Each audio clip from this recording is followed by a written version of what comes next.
அம்மா இன்னைக்கு ஞாயிற்றுக்கிழமையில என்ன ஸ்பெஷல்? இன்னைக்கு ஸ்பெஷல் வந்துமா நாட்டுக்கோழி குழம்புமா. நேற்று மணப்பாறை போயிருந்தோமா, நாட்டுக்கோழி கொடுத்துருந்தாங்க சின்ன மாமியார் வீட்டுல இருந்து. இந்த குழம்பு வச்சிருக்கோமா, நாட்டுக்கோழி குழம்பு.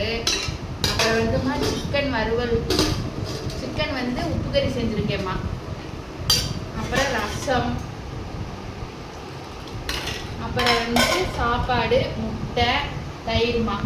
இன்னைக்கு வந்துமா ஞாயிற்றுக்கிழமை ஸ்பெஷல் இதுதாம்மா. சாப்பிட போறோமா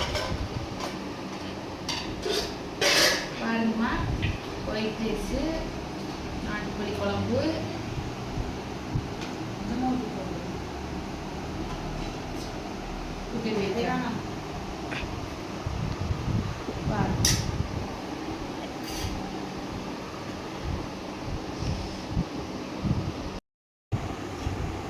இன்னைக்கு ஸ்பெஷல் அவ்வளோதாங்க. லைக் பண்ணுங்க, ஷேர் பண்ணுங்க, சப்ஸ்கிரைப் பண்ணுங்க, கமெண்ட் பண்ணுங்க.